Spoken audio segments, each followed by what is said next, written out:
오늘 행복 시리즈 마지막 시간입니다.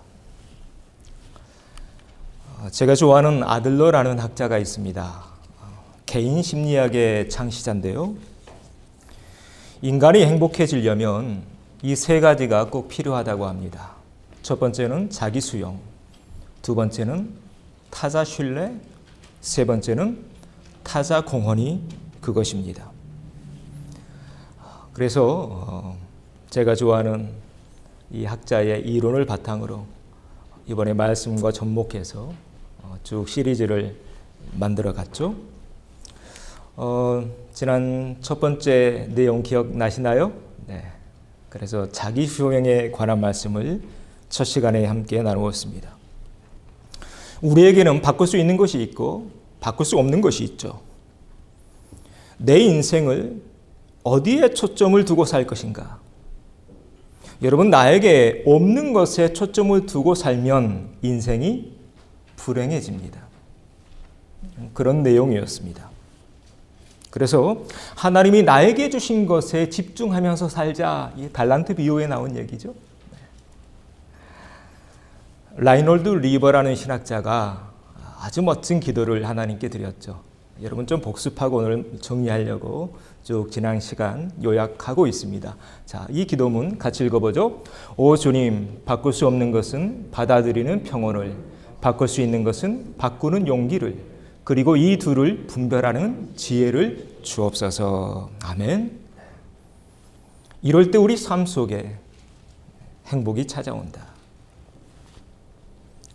다음으로 타자 신뢰에 관한 말씀을 우리가 또 함께 나누었습니다. 말 그대로 타인을 신뢰하면서 살자는 그런 내용이었습니다. 시리즈 5번째에서 함께 나누었죠. 우리가 인간관계에서 신뢰가 깨지면 굉장히 힘듭니다. 그러나 그럼에도 불구하고 또 그랬음에도 불구하고 한 번 더 믿어주자. 그런 말씀을 함께 나누었죠. 왜인가요? 신뢰만이 사람을 바꿀 수 있기 때문에 그렇습니다. 신뢰만이 인류를 더 나은 미래로 전진시켜갈 수 있기 때문에 그렇습니다. 그래서 우리 부모들은 자식들이 가끔 부모인 나에게 실망을 주지만 그럼에도 불구하고 우리는 끝까지 자식들을 믿어주고 있죠. 그런 말씀 지난 5번째 시간에 함께 나누었습니다. 오늘 마지막 개념입니다. 어떻게 우리 삶 속에 행복이 찾아오는가? 타자 공헌이라는 단어가 우리 삶 속에 보일 때 우리는 더 행복해질 수 있다. 그러면 타자 공헌 무슨 뜻일까요? 말 그대로 타인에게 뭔가를 베풀면서 뭔가를 공헌하면서 살아가자는 것입니다. 그럴 때 내 삶이 더 행복해지더라. 오늘 주제입니다. 자, 그러면 여기에서 우리는 왜 그렇게 타인을 돕고 살 때, 타인에게 공헌하며 살 때 내 삶이 더 행복해지는 것일까요? 그 이유가 여기 있습니다. 오늘 본문 이야기로 들어가 보죠. 첫 번째입니다. 같이 읽어봅니다. 주는 것이 복되다. 오늘 봉독한 말씀의 핵심이죠. 주는 것이 복되다. 여러분 어떻게 이 명제에, 이 말씀에 공감이 되시나요? 여러분 주는 것이 복되다는 것, 여러분 이 말씀이 어떻게 좀 와 닿으시나요? 인생을 살다 보면 줄 때도 있고 받을 때도 있죠. 그런데 내가 뭔가를 받아야 되는 그런 상황이 되었다는 것은 지금 나에게 뭔가 부족한 게 많다라는 거죠. 물질적으로나 아니면 사랑이나 관심, 여하튼 뭔가를 받는다는 것은 내가 뭔가를 받을 수밖에 없는 그런 상태가 되었다는 것을 전제로 합니다. 그러나 반대로 준다는 것은 상대방에게는 없지만 나에게는 있다는 걸 전제하고 있죠. 그것이 물질이든 사랑이든 관심이든 시간이든. 자, 이제 좀 명확해지죠? 다시 한번 여러분께 물어보겠습니다. 주는 것이 복일까요? 받는 것이 복일까요? 주는 것이 복이죠. 네, 명확해집니다. 자, 우리 옆에 있는 분들과 인사하시죠. 주는 것이 복이랍니다. 네, 주고 삽시다. 네, 네, 주는 것이 복이다. 그래서 하나님은 성경에서 이스라엘 백성들에게 너희들이 하나님의 말씀을 잘 지키면서 살면 이런 복을 주신다고 하셨어요. 자, 이 말씀 같이 읽어봅니다. 여호와께서 너를 위하여 하늘의 아름다운 보고를 여시사 내 땅에 때를 따라 비를 내리시고 내 손으로 하는 모든 일에 복을 주시리니 내가 많은 민족에게 꾸어줄지라도 너는 꾸이지 아니할 것이요. 아멘. 네. 주는 것이 복이다. 확실히 믿기는 또 바라기는 이 자리에 계신 모든 분들 오늘 이 신명기 28장 12절의 축복을 받아 누리며 사시는 복된 하나님의 백성들 되어지시기를 바랍니다. 오늘 주제 타자공헌 내용이 바로 이런 내용입니다. 주는 것이 복되다. 내가 뭔가를 내어줄 때 우리는 거기에서 기쁨을 얻습니다. 존재감을 느낍니다. 가치를 느끼고 행복을 느낍니다. 그래서 주는 것이 복되다. 그런데 여기서 한 가지 주의할 점이 있습니다. 주는 것이 복된데요. 모든 것을 물질적인 것으로만 생각하지는 마십시오. 네. 물질 말고도 우리가 줄 수 있는 많은 것들이 있습니다. 어떤 것들이 있을까요? 우리 마음 줄 수 있잖아요. 사랑 줄 수 있잖아요. 따뜻하게 손 한번 잡아줄 수 있잖아요. 우리의 삶이 요즘 점점 자본주의가 강해져서 모든 것을 자본주의적으로 해석해버리면 우리가 삶에서 많은 것을 놓칠 수 있습니다. 그래서 오늘 주제가 나누자, 주자라는 첫 번째 지금 소 제목을 지나가고 있는데 준다라고 해서 물질적인 것만은 생각하지 말자. 그리고 또 역사적으로 보면 물질을 주었다고 해서 또 내가 물질을 받았다고 해서 그 사람이 꼭 행복해지는 것만은 아닌 것 같습니다. 역사의 흐름을 보면 알게 됩니다. 대표적으로 아프리카를 보십시오. 얼마나 많은 선진국들이 아프리카를 도왔습니까? 또 얼마 전에 철수한 아프가니스탄을 보십시오. 얼마나 많은 우리의 세금이 아프리카뿐만 아니라 저 아프가니스탄에 보내졌습니까? 그러나 그 많은 물질적인 원조가 이 땅을 행복하게 해줬나요? 그렇지 않았습니다. 그렇지 않았습니다.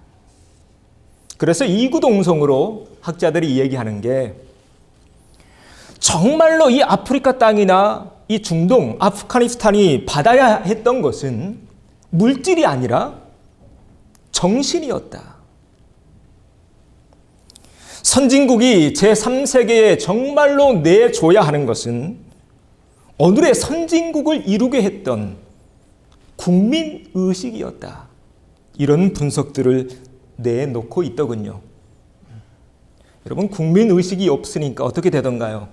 나라가 망합니다. 국민의식이 없으면요. 정신이 없으면요. 대통령부터 도망가죠.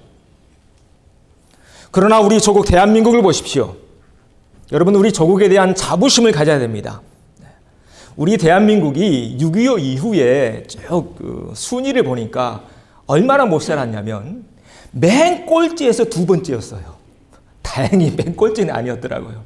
맨 꼴찌에서 150개국이 넘는 나라 중에 맨 꼴찌에서 두 번째. 그런데 지금 우리나라가 몇 번째 강대국이 된지 아십니까? 넘버 10 안에 들어왔습니다. 이유가 뭔가? 학자들은 이렇게 분석을 하더군요. 우리 조선의 우리 선조들은 선진국의 문명을 받아들였습니다.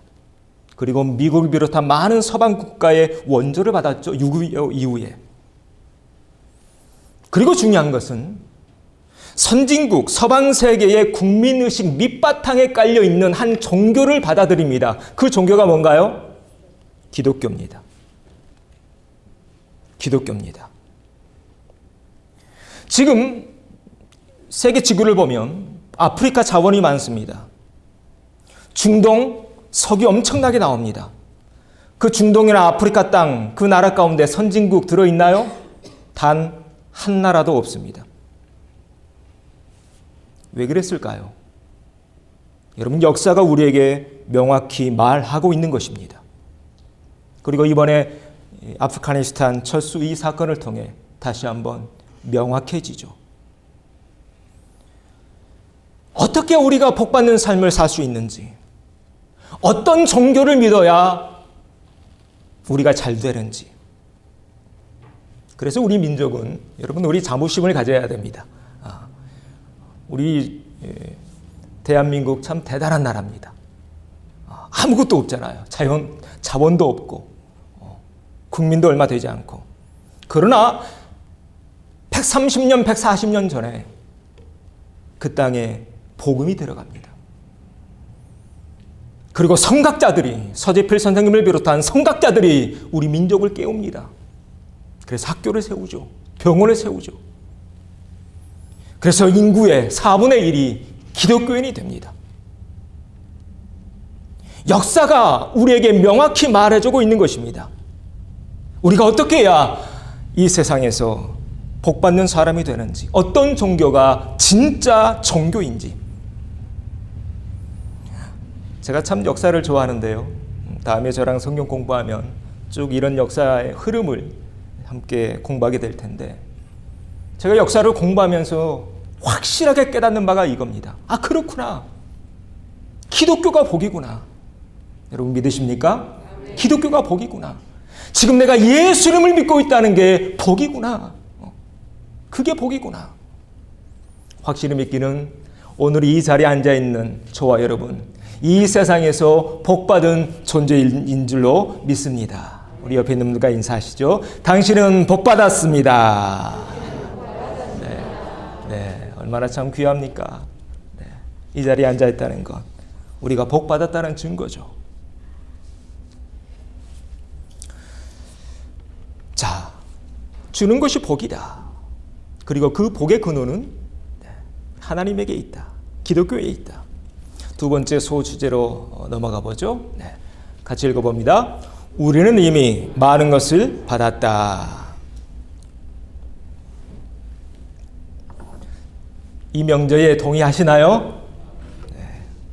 혹 우리 가운데 목사님 난 받은 것도 없는데, 혹 이런 분 안 계시죠? 네.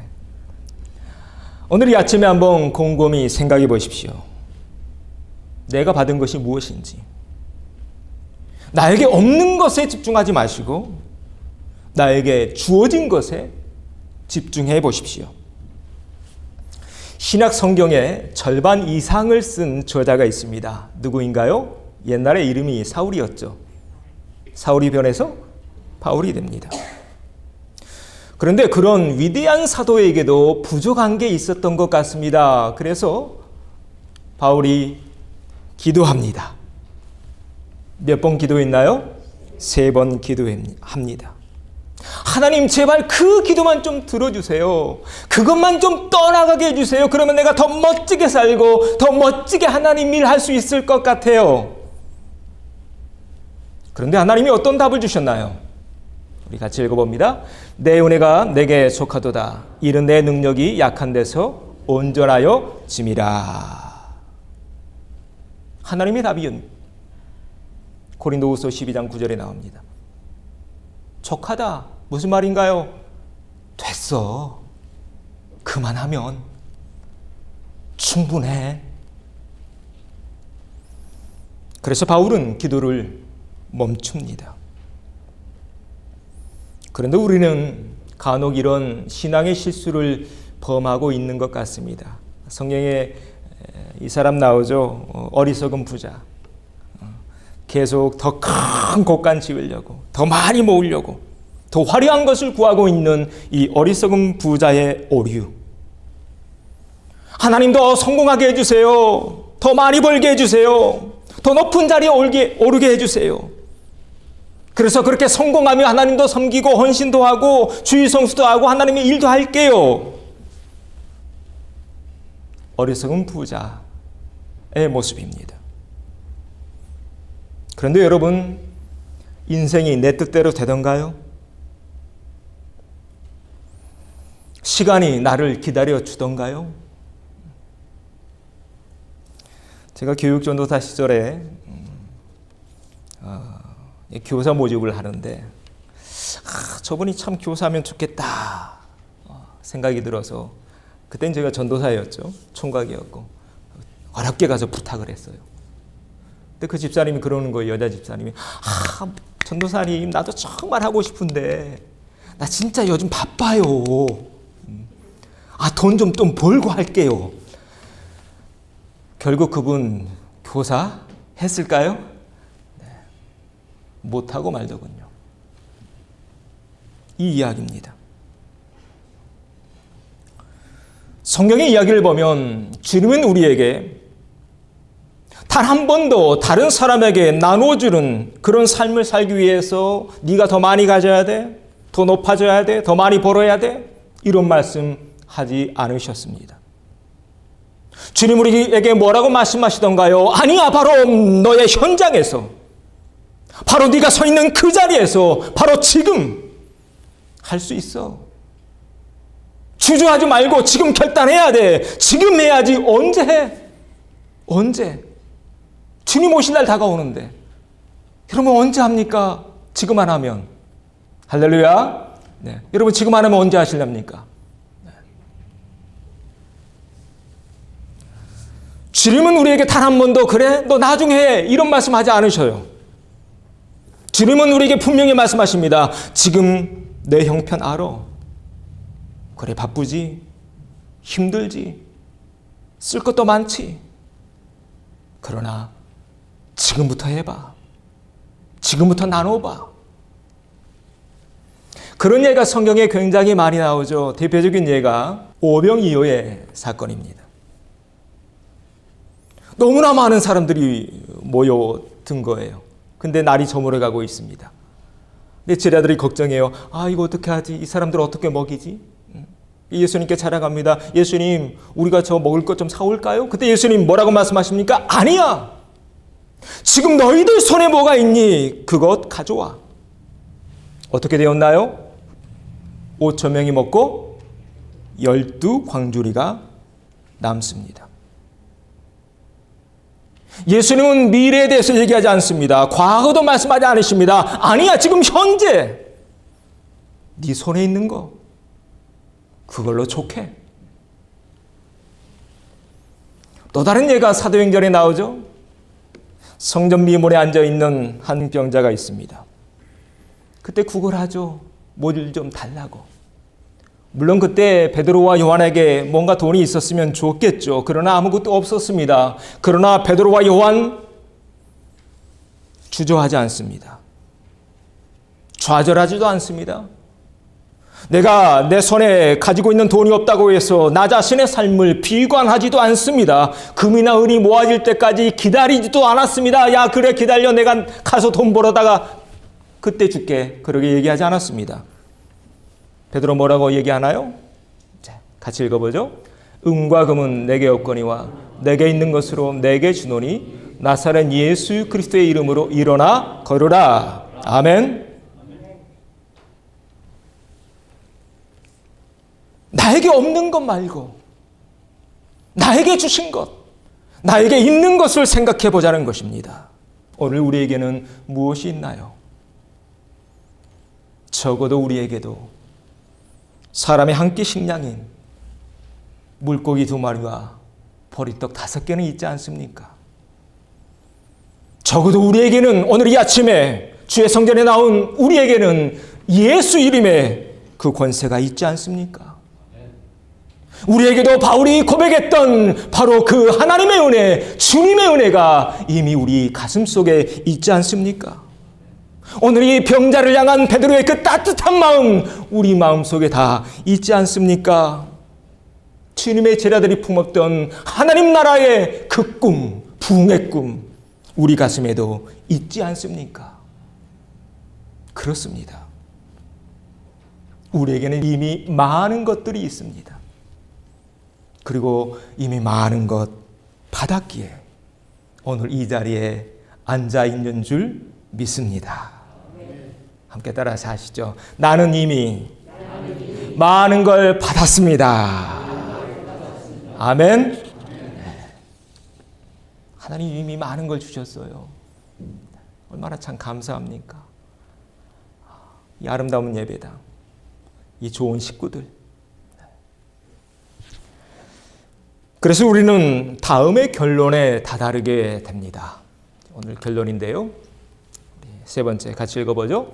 타자공원, 행복은 바로 지금, 바로 여기에서 시작할 수 있다. 아멘. 바로 지금, 나중이 아니라는 것입니다. 실존주의 철학자 마틴 부버가 있습니다. 제가 신학교 때 공부한 책인데요. 나와 너라는 책을 썼는데, 인간은 모든 관계가 나와 너 아니면 나와 그것이랍니다.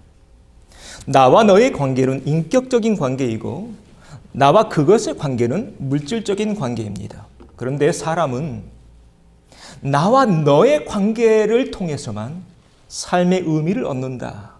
이런 내용의 책이었습니다. 그러면서 맨 마지막 챕터에 보니까 이런 내용이 나오더군요. 사람은 너를 만나야 되는데 어떤 너를 만나야 되냐면 영원한 너를 만나야 된다. 영원한 너를 찾아야 된다. 그래야 삶이 기쁘고 그래야 삶의 의미가 있다. 이런 내용으로 이 책은 끝을 맺고 있었습니다. 자, 여기에서 영원한 너 누구실까요? 네, 우리가 믿는 하나님이십니다. 성부, 성자, 성령. 사람이라는 존재가 그렇다는 것입니다. 사람이라는 존재는 영원한 너, 영원한 타자이신 하나님을 만날 때만이 거기에서 삶의 의미를 찾습니다. 그 관계성 속에서만이 살아갈 이유를 발견합니다. 그래서 여러분 뉴스 보시잖아요.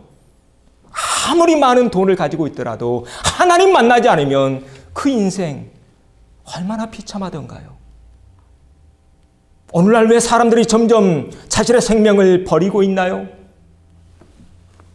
영원한 너를 만나지 못하고 있기 때문이 아닌가. 사람이라는 존재는 이렇게 영원한 너, 영원한 타자이신 하나님과의 그 관계성 속에서만 행복을 찾습니다. 확실히 믿기는 그러하기에 오늘 이곳에 있는 우리야말로 가장 행복한 사람들인 줄로 믿습니다. 왜요? 영원한 너 만났잖아요. 영원한 타자이신 하나님 우리 가슴 속에 있잖아요. 그래서 예수님이 2000년 전에 이 땅에 내려오셔서 새로운 두 가지 계명을 주십니다. 첫 번째 계명이 뭔가요? 너의 마음을 다하고 목숨을 다하고 뜻을 다하여 주 너의 하나님을 사랑하라. 둘째도 그와 같으니 내 이웃을 내 자신같이 사랑하라. 너무나 잘 아시는 말씀이죠. 예수님이 우리에게 주신 계명은 딱 두 개입니다. 하나님 사랑, 이웃 사랑. 이 두 가지죠. 모두가 다 타자를 향한 말씀입니다. 예수님은 왜 타자인 이웃을 사랑하고 하나님을 사랑하라고 말씀하셨을까? 이유가 있습니다. 앞에서 나눈 대로 사람이라는 존재는 타인에게 내가 뭔가를 해줬다는 공헌감, 이 공헌감을 통해 내 존재의 의미를 찾을 수 있는 존재이기 때문에 그렇습니다. 그래서 우리는 언제 기쁘냐면 누군가가, 옆에 있는 누군가가 나에게 감사합니다, 고맙습니다, 이런 인사를 해주면 내 마음이 나도 모르게 좀 뿌듯하죠. 그렇죠? 네. 한번 실험해 볼까요? 옆에 있는 분과 이렇게 한번 인사해 보시죠. 내 옆에 있어줘서 고맙습니다. 내 옆에 있어줘서.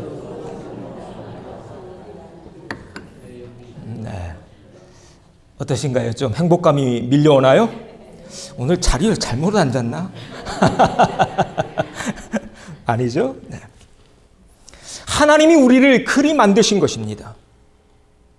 타인에게 뭔가를 내가 해줄 수 있다는 거, 해줬다는 이 공헌감, 내가 베풀었다는 이 뿌듯함, 그런 느낌 가운데 살게 될 때 내 삶 속에 행복이 넘치더라.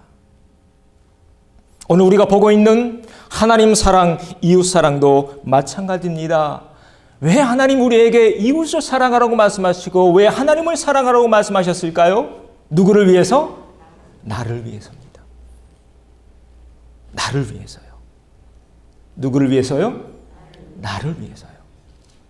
여러분, 하나님 말씀 오해하지 마십시오. 하나님이 우리한테 받고 싶어서 그런 거 아닙니다. 성경 말씀에 이런 계명을 주신 것은 바로 나를 위해서. 왜?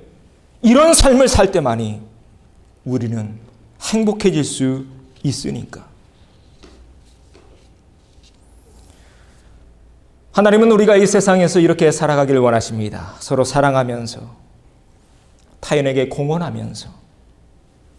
자, 그러면 구체적으로 좀 더 깊이 들어가 보죠. 그러면 어떻게 사는 삶이 이렇게 타인을 사랑하고 타인에게 공헌하는 삶일까요? 좀 쉽게 설명해 보겠습니다. 우리 모두는 다 자녀를 키우고 있죠. 이미 다 키우신 분도 계시고. 우리가 다 부모인데 부모인 우리 언제 가장 행복하시던가요? 언제?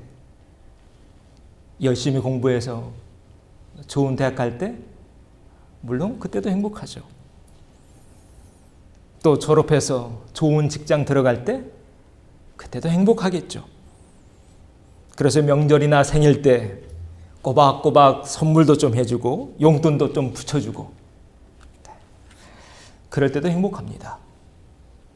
그런데 여러분 혹시 자녀를 키우시다가 그 자녀 중 하나가 아픈 적 있나요? 그래서 밤새 잠도 못 자고 있는 아들과 딸을 보신 적이 있나요? 혹시 여러분의 아들과 딸들 가운데 수술실로 들어가는 장면을 목격한 부모님이 있나요? 그럴 때 부모인 우리 마음속에 어떤 생각이 드시던가요? 그때는 다 소용없죠. 공부고 선물이고 직장이고 다 필요 없죠. 그때는 딱 한 가지 마음이 듭니다. 어떤 마음? 제발 사람한다오. 다 소용없어. 제발 사람한다오. 제발 사람한다오. 그래서 내 옆에 있음한다오.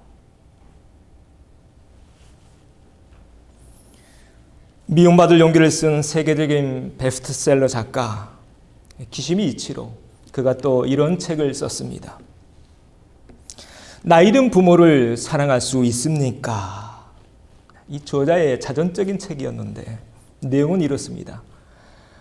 이 저자가 어머니를 잃습니다. 먼저 어머니가 40대 젊은 나이에 갑자기 요절하고 맙니다.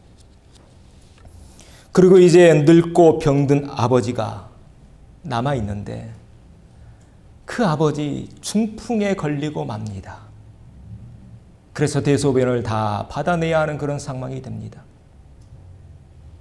그 아버지를 간호하면서 쓴 책이 바로 이 책입니다. 나이든 부모를 사랑할 수 있습니까? 기시미 이치로는 아버지와의 관계가 별로 좋지 않았답니다.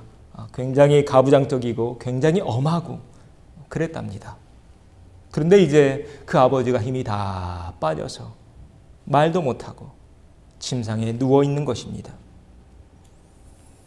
그때 그는 많은 생각을 합니다. 그러면서 스스로에게 그런 질문을 던집니다. 나이든 부모를 사랑할 수 있습니까? 그러면서 사회를 향해 이런 질문을 던집니다. 늙고 병들면 사회에서 쓸모없는 존재가 되는 것입니까? 그러면서 이런 고백을 하더군요. 아버지에게.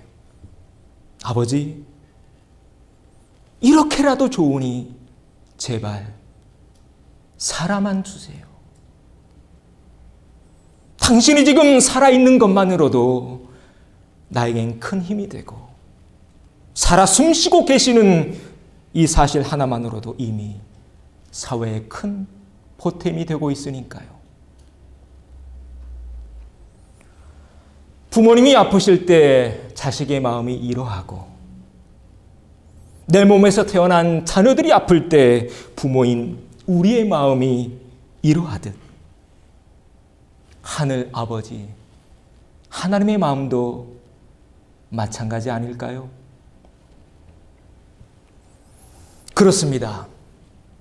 지금 내가 살아있다는 것, 지금 내가 예배 드리는 이 귀한 자리에 앉아있다는 이 사실 하나만으로도 우리는 이미 옆에 있는 형제자매들에게 공헌하고 있는 것이고 가족들에게 공헌하고 있는 것이고 나아가 하나님께 영광 드리고 있는 줄 믿습니다. 지금 내가 이곳에 있다는 것, 살아 숨쉬고 있다는 것만으로도 족하다는 것입니다. 족하다. 타자공은 여러분 어려운 단어 아닌 것 같습니다. 족하다. 옆에 있어주는 것만으로도 족하다. 예수님의 이 두 계명, 하나님 사랑, 이웃 사랑.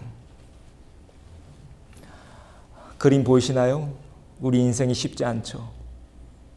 그러나 서로 손 꼭 잡고 비가 오면 같이 우산 쓰고 각자의 짐, 각자의 과제 헤쳐나가면서 한 걸음 한 걸음 걸어가는 것, 바로 그 속에 행복이 있지 않을까. 우리도 이렇게 옆에 있는 분들에게 버팀목이 되어주심으로 타자 공헌하시는, 하나님 사랑하고 이웃 사랑하며 그렇게 살아가시는 우리가 되어 하나님 우리에게 주신 그 은혜와 그 행복을 나누며 살아가는 우리 모두가 되어지기를 주의 이름으로 축원합니다.